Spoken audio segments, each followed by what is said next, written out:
നിങ്ങളതിന് വിചാരിക്കും എപ്പോഴും ഈ കണ്ണാടിയിൽ മുമ്പാണല്ലെന്ന്. പക്ഷേ ഈ കണ്ണാടിക്കൊരു കഥയുണ്ട്, അത് ഞാൻ പിന്നെ പറയാം. എന്തായാലും ഒരുങ്ങി വീടെല്ലാം പൂട്ടിയതേ പൊരി വെയിലാണ് കേട്ടോ. പക്ഷെ അതൊന്നും നമ്മൾ നോക്കുന്നില്ല. ഈ പൊരി വെയിലത്ത് ഞങ്ങളിതാ പോകുന്നുണ്ട്. ഞാൻ മാത്രമല്ല കേട്ടോ, കൂടെ 3-4 കൂടിയുണ്ട്.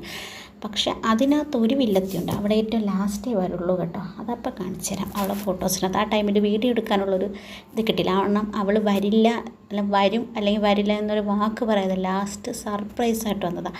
അതായത് ഇതിനകത്ത് പോകുന്നുണ്ട് ഈ കറുത്ത ഷാളിട്ട് അവളുടെ കാമുകിയായിട്ടാണ് അവൾ വരുന്നത്. കാമുകനായിട്ട് എന്തെങ്കിലും ആവട്ടെ. കാരണം ഇവർ തമ്മിലാണ് അത് പ്ലാൻ ചെയ്തതെന്ന് ഞങ്ങളിത് അറിഞ്ഞത് കൂടിയില്ല. പക്ഷേ ലാസ്റ്റ് അവൾ വന്നപ്പോൾ ഞങ്ങൾ ശരിക്കും സർപ്രൈസായിപ്പോയി. പിന്നെ ഞങ്ങൾ ഈ കടകളിലൊക്കെ കയറി അവരുടെ റേറ്റൊക്കെ ചോദിച്ചു. പിന്നെ നമ്മൾ മേടിക്കത്തില്ലല്ലോ, എല്ലാത്തിൻ്റെയും റേറ്റൊക്കെ ചോദിച്ചു. പിന്നെ വർക്കലയാണല്ലോ, കാണാനുണ്ടല്ലോ. പിന്നെ ഞങ്ങളപ്പോൾ ഒരു വെയിലത്ത് നടന്ന് ലാസ്റ്റ് ഫുഡൊക്കെ അടിച്ചത്. ഇവളാണ് ലാസ്റ്റ് വന്ന കാമുകൻ. ഇവൾ ഒട്ടും പ്രതീക്ഷിക്കാതെ വന്നു. പിന്നെ എൻ്റെ ഫോട്ടോ ഉണ്ടല്ലോ, ഞാൻ സുന്ദരിയുള്ള ചെറിയ